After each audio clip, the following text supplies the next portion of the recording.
Grit is in you. It's in your passion, your perseverance. It's in every challenge you face and overcome. Grit is in you. It's never in Rockin' Protein. Never settle.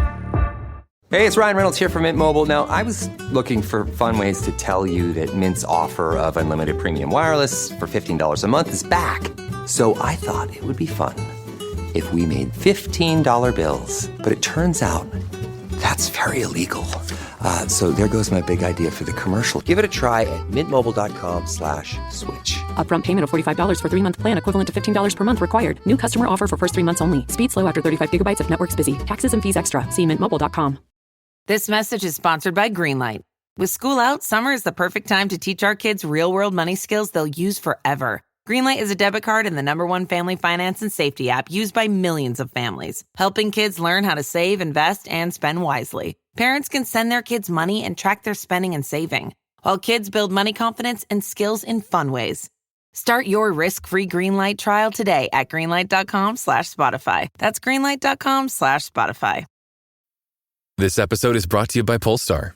There's only one true way to experience the all-electric luxury SUV Polestar 3, and that's to take a test drive. It can go from 0 to 60 in as little as 4.8 seconds with the dynamic handling of a sports car. But to truly understand how it commands the road, you need to be behind the wheel. Up to 350 miles of range, the 3D surround sound system by Bowers & Wilkins. It's all something you have to experience to believe. So book your test drive for Polestar 3 today at polestar.com. If you went on a road trip and you didn't stop for a Big Mac or drop a crispy fry between the car seats or use your McDonald's bag as a placemat, then that wasn't a road trip. It was just a really long drive. Ba-da-ba-ba-ba. At participating McDonald's.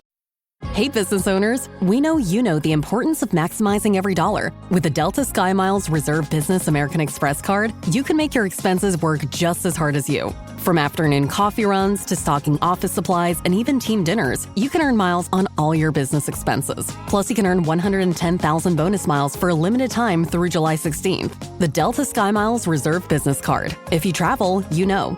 Minimum spending requirements and terms apply. Offer ends 7/16/25. Welcome to the HCI family of podcasts. We're your source for personal, professional, and organizational growth and development. We share our own original research, explore industry trends, and interview executives and thought leaders from across the globe. Join us for practitioner-oriented content around all things leadership, HR, talent management, organizational development, and change management. Maximize your personal and organizational potential with the HCI family of podcasts.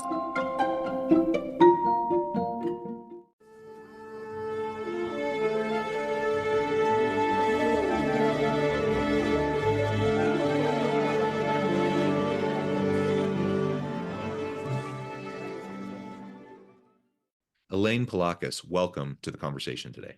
John, thank you so much for having me on your show. It is a pleasure to be with you. You're joining us from the DC area. I'm south of Salt Lake City in Utah. And today we're going to be talking about how generative AI could help enable skills-based hiring. AI and deep machine learning, it's all the rage. Everyone's talking about it every week, almost every day. There's some new announcement, some new cool thing, some new tool. And I think it's really fun from the HR and people management space to really think about how these various tools can really help us do the work of HR and human capital leadership better. So that's really what we're going to be exploring together today. As we get started, I wanted to share Elaine's bio with everybody. Elaine Pulakos is CEO of PDRI by Pearson and an expert in building organizational and team capabilities that translate into business growth. She is well known for her research on talent and performance management practices and has extensive global experience helping companies build these capabilities to increase their competitive advantage. And I should add, I should have referred to you this way at the beginning, but you are Dr. Elaine Pulakos. You have your PhD and clearly a tremendous both practitioner-based and research-based background. Now, Elaine, anything you would like to add by way of your background or personal context before we dive on it? Maybe just a little bit about PDRI. It's a company that I've been the CEO of for quite a few years now, but it's actually nearly a 50-year-old company. Now, of course, I'm not 50 years old, right? But anyway, the company actually specializes in assessment solutions that are based on rigorous scientific research. And I mention that because we're going to be talking about AI today. And one of the things that we did this year, actually we started it last year, was to launch an AI research program. Does it ever feel like you're a marketing professional just speaking into the void? Well, with LinkedIn ads, you can know you're reaching the right decision makers. You can even target buyers by job title, industry, company, seniority, skills. Wait, did I say job title yet? Get started today and see how you can avoid the void and reach the right buyers with LinkedIn ads. We'll even give you a $100 credit on your next campaign. Get started at linkedin.com/results. Terms and conditions apply. Amazon One Medical presents Painful Thoughts. I've been on hold to make a doctor's appointment for 23 minutes now. The automated voice has told me 47 times that my call is very important to them. I'm starting to think that they don't think my call is important at all. With Amazon One Medical 24/7 virtual care, you'll get help fast without having to remain on the line to make an appointment. Amazon One Medical. Healthcare just got less painful. To make sure that our applications of GenAI were done in a responsible way where we really understand what's going on and we work to make sure that the assessments we're developing are fair and that they actually work effectively to predict job performance. Because AI is one of these things, garbage in, garbage out, right? So, and not a lot of research has been done to actually make sure that what's coming out is going to be fair and effective for use in hiring. So we wanted to take some extra steps to really do a lot of research around this before we launched it into production, launch these tools into production to actually support our assessment development. But we work with a lot of large private companies, especially some of the world's largest tech companies, but we also support the Office of Personnel Management to provide assessment services to the entire federal government. So just a little by way of my background to kind of let people know how much we've been into assessment for how long and some of the things that we're starting now with this whole AI revolution. But anyway, let you get to your questions. Yeah, no, thank you for that background. And I agree. It's so incredibly important that we take a very deliberate, cautious even approach as we're looking at these various tools and that we're able to gauge the quality of the outputs produced by these generative AI tools, that we can check for bias and those sorts of things. So, the research up to this point has been limited, but there has been a decent amount that has shown that yes, there is implicit bias that makes its way into the training of a lot of these models. And so then when you start using them for hiring decisions or whatever, you have to be very careful. You have to quality check, and you have to make sure that you're not passing along, even if it's unintentional implicit bias, that it's not getting passed along through the system that you're using. And that can be easier said than done. So just to reiterate what you're saying, like this, we really do need to take a very research informed approach to how we utilize these tools and that we can use them very responsibly. All right. So you alluded to how you're working with so many really great big tech companies, various global corporations, Accenture, Google, IBM, Walmart, many others. They've signed on to this tear the paper ceiling kind of approach, eliminating degree requirements for jobs and instead taking a skills-based approach. What's your feel around kind of this movement? Like what are the drivers behind this? Why is this picking up so much steam? Yeah, the paper ceiling, let's first talk about what that term is exactly. I mean, you hit on it, but the paper ceiling is a term that's been coined, pretty recently to describe the fact that a lack of college degree frequently prevents people from access to well-paying jobs when they actually have the skills and experience to perform those jobs well. Yeah. Now, if you look at the US, about 75% of jobs here that pay more than $35,000 a year require a college degree. Yet only about half of US workers actually have a college degree. So there's a really big mismatch here. And the numbers are actually quite staggering when you consider the degree requirements eliminate a huge swath of candidates, probably about 70 to 80 million people. So that's a lot of workers kind of left on the table who could potentially do jobs that companies, need their skills for.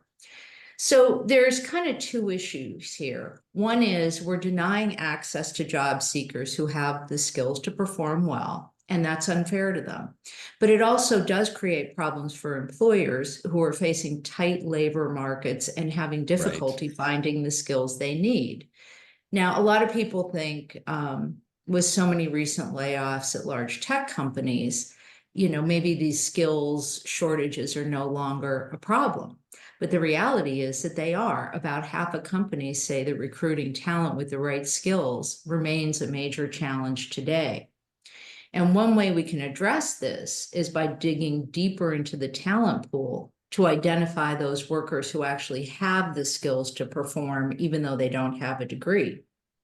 And one area where this strategy has been tried and is actually working pretty well is in cybersecurity. There's been some hiring programs in that particular domain that have focused on skill assessment rather than degrees that are helping to reduce skills shortages. So this actually works.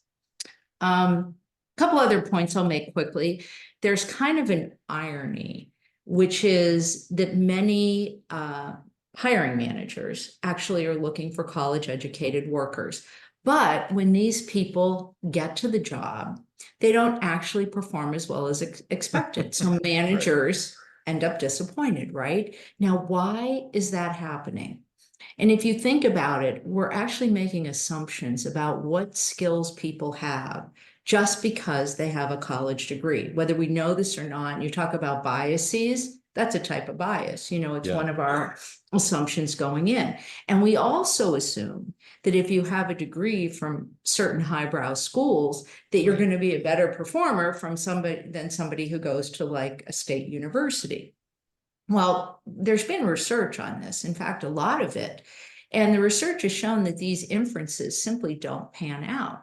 College degrees and years of experience are actually very poor predictors of job performance. So when you think about then degrees being a requirement for getting a job, it's kind of crazy. But the reality is that the skills and the concepts that we learn in college aren't always a perfect match for what's needed on a given job.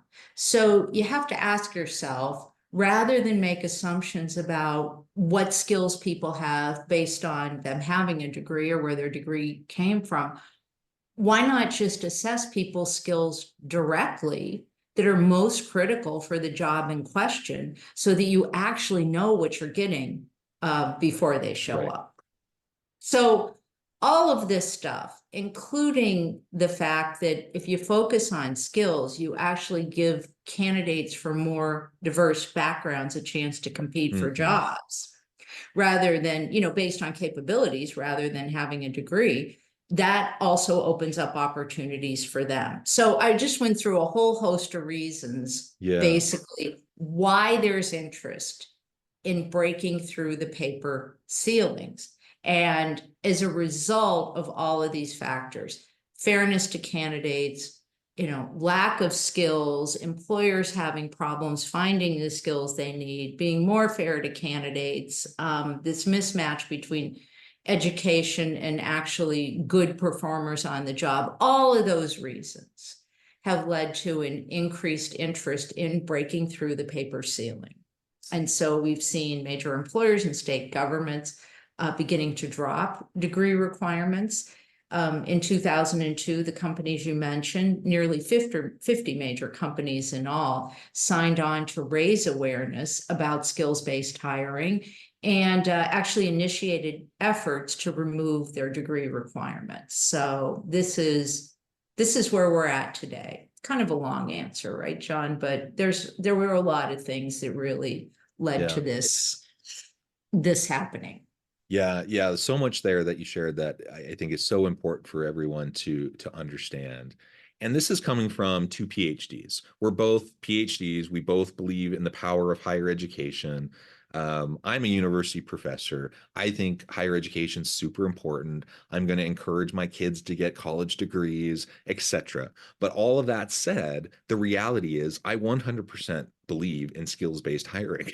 I better be preparing students through the college programs that I'm a part of. I better be preparing students with actual skill sets, not just the diploma at the end of the day. And that's definitely goes into how I approach my curriculum and program development and whatnot. But regardless, you set that aside for a second. It's just so silly. Like the way we've built our whole labor market largely on this idea of you need a college degree. And so then we have these arbitrary degree requirements that really people get pigeon. Not only do you need a college degree, but you often get pigeonholed into like whatever specific narrow niche of a college degree you received, even though there may be tons of transferable skills from whatever you studied in your major versus like what you end up doing. So that's a problem. You also have just these like so many employers have these arbitrary years of experience requirements that they also put in job postings, which is similarly stupid because 10 years of bad experience doesn't mean you're a better candidate than someone who has maybe a year of experience but has the skill sets and is hungry and willing to learn, right? I would much rather take that person who is willing to put in the work and learn and has transferable skills, even if it's a career pivot for them and they're moving in a different direction or whatever. So for all these reasons that you just said, it's so important for us to get beyond these biases of like the top tier universities, of even a college degree in the first place. And if we do feel like a college degree is important, that we can really articulate why. What is it about the college degree that is really an indicator of this person being able to perform? Like you said, there's lots of research that often points to the opposite. So we better have a good argument. And then regardless, we just need to be much better at taking a skills-based approach in our hiring process. It's one of my biggest frustrations professionally is to hear people talk about the recruitment and hiring and onboarding process and how much just inherent bias gets built into that system, in large part because so many people think they have like magical powers of discernment to like just really be able to understand what someone brings to the table. And it's nonsense. We don't have that power. I don't care who you are. You can't ascertain someone's ability to perform in a job after a few seconds in an interview, even though we know that's what research says most people do in terms of how fast they make decisions. And so let's take a step back. Let's perhaps reset and have a better approach to how we approach hiring, right? Exactly. I love the fact that you brought up the interview, because if you look at the research on interviewing in particular, you make a very good point there. If you have a normal manager doing their normal interview thing, the ability of that interview to predict subsequent job performance is really, really low. It's terrible. But when you take a manager and you give that manager a structured set of interview questions that are job relevant, and you train that manager how to ask the questions, and importantly, not just ask the questions, but probe in structured, meaningful ways for job relevant information around those questions, and you give the manager a set of evaluation criteria and train them how to apply it, the interview is one of the most, if not the most, predictive assessment that we have. So it's a matter of make sure that you're assessing people on job relevant information, that you're doing it in a standardized, structured way, that people are trained on because they're even in interviewing, there's lots of biases, similar to me bias, for example. If you and I went to the same school, we'd immediately might have a liking for each other just because we found a common ground, and you'll probably rate me higher. Or I'll say something that's really good in one answer to your question, and you'll say, wow, that person really good, stop listening, and I get high ratings on everything. But we can train people how to work around what their own biases are and how to work around them and get more accurate assessments that are better predictive of job performance. And the interview isn't the only assessment we have. We have work samples where we can put people into simulated work environments, right? We can assess all kinds of capabilities, from knowledge areas, personality, basic abilities, and we can do that fairly and without bias. It's just that there is a whole science called industrial and organizational psychology, which you're familiar with, I suspect, that sits behind all of this assessment development. And you got to make sure that you have the right people, the right scientists who are trained in the field developing these assessments, and not just people who are coming up with questions like using AI, for example, who don't really know what the good principles and practices of assessment development are. That's where we run into trouble. So I think people just need to be educated. It's like anything else. You don't want some person off the street training GenAI how to do surgery. You probably want a very experienced surgeon working along to train the models and to be constantly evaluating them and checking them. Well, it's the same thing when it comes to assessment development. You need the experts who know what they're doing to be utilizing the AI to make sure that all of our best practices in assessment development and administration are captured in how GenAI is applied to developing assessments. And it can be a really powerful tool for doing that, but you can't, that's what I mean by responsibly. And we need to make sure that we can actually use it well before we embed it into our products and start using it broadly. That's at least the approach that both we and our parent company, Pearson, is taking to, leveraging GenAI today. Yeah, you really do need to make sure that you're training people. So interviewing gets a bad rap, and I think for good reason, because so many people are terrible interviewers and they're not trained and they don't use a good approach. But there are better approaches to interviewing, so you train people up on that. There are good approaches to doing mock assignments, work samples, other forms of assessment for skills-based assessment. There's lots of things that you can do. And, generally speaking, in most things in life, I like to take a multi-prong approach. Don't rely on one thing, triangulate, right? And try so you can come to a better understanding of the issues and come to a better decision.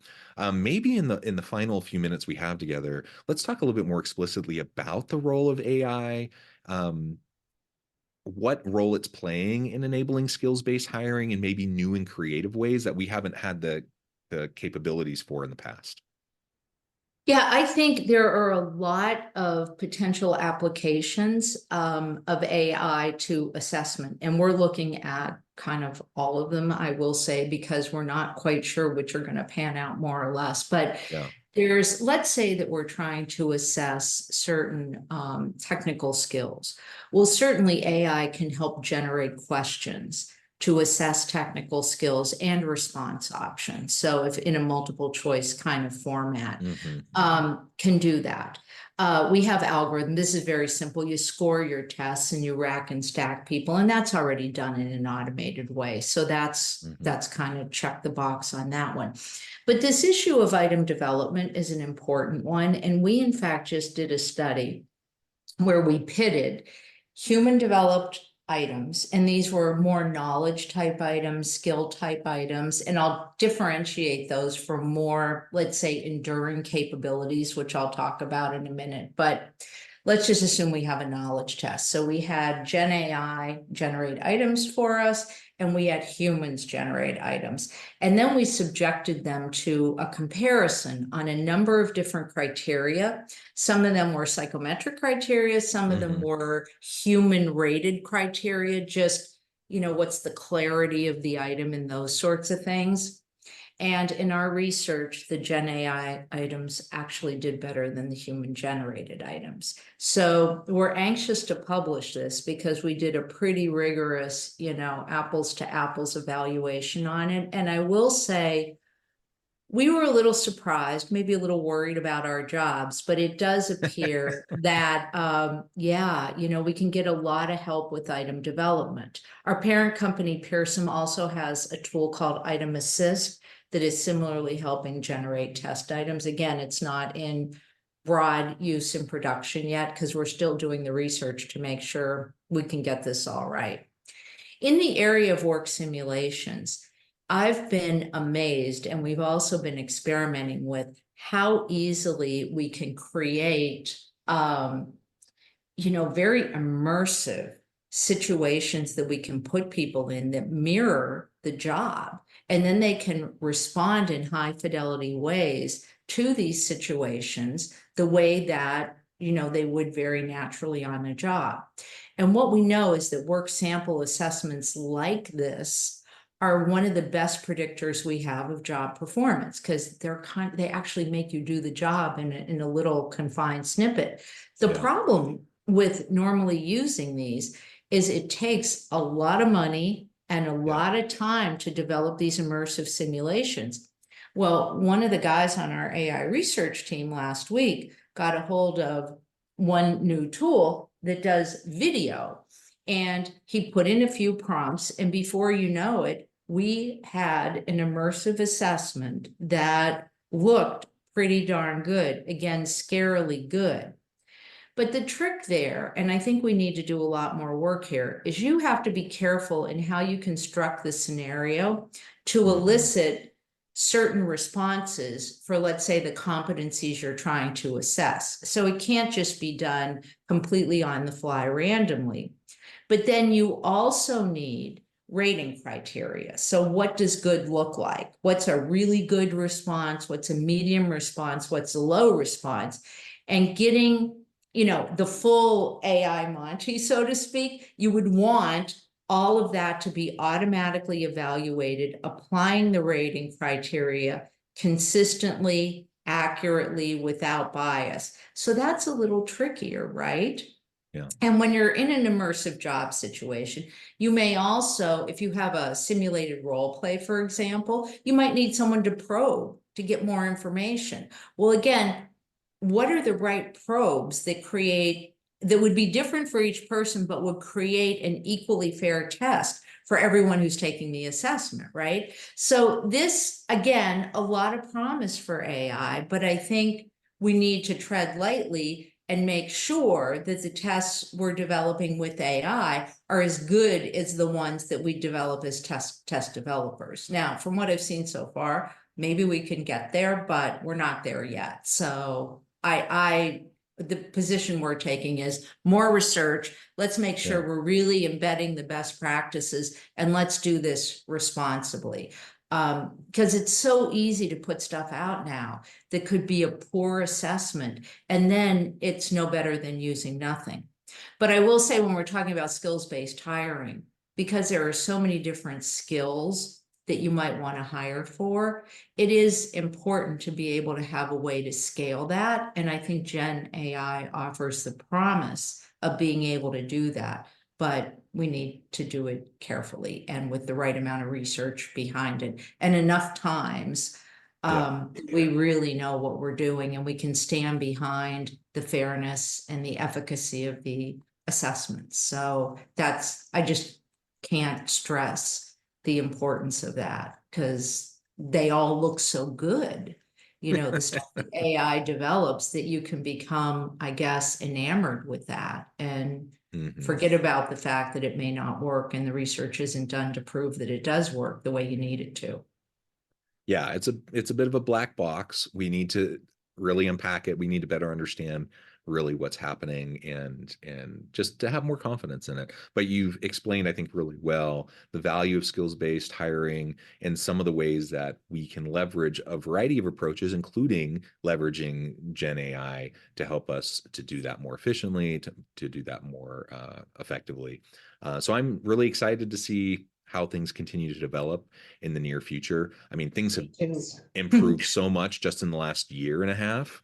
Since ChatGPT was released, like my mind boggles to think about like where are we going to be a year from now? We'll see, but the research needs to be done. So I appreciate the work that you're doing there. Elaine, I note the time. I need to let you go here in just a minute, but before we wrap things up, I wanted to give you a chance to share with the audience how they can connect with you, find out more about your work, your team, and then give us the final word on the topic for today. Yeah, I think, well, for me, probably the best way to connect with me or us is through our website, which is pdri.com. All of the information about our products, services, and what we're doing is really contained there. We're also on LinkedIn, myself personally, or PDRI. So it's easy to find us through LinkedIn, and those are probably the best ways to contact us. I think, John, the last thing I would say on this topic is I do believe that we can do a great service to workers and to companies by expanding our aperture to do more skills-based hiring. I think it's going to land people in jobs that they're well suited for, and I think it's going to be a better way to actually predict job performance and get people in jobs who can perform well and provide more opportunities to them. But there is a way to do this, and it needs to be done right, both using AI and assessments in general, because if the assessments aren't doing their job, then all of the advantages here really become a moot point. It's not going to work well for companies or people. So that would be my last, a little bit on a soapbox, because I've already said that, but it's such an important point to stress. So thank you for letting me do that. And I've really loved being with you today. It's been so much fun, and thank you for having me. Thank you so much, Elaine. It's been a real pleasure. I encourage the audience to reach out, get connected, find out more about what Elaine and her team can do for you. And as always, I hope everyone can stay healthy and safe, that you can find meaning and purpose at work each and every day. And I hope you all have a great week.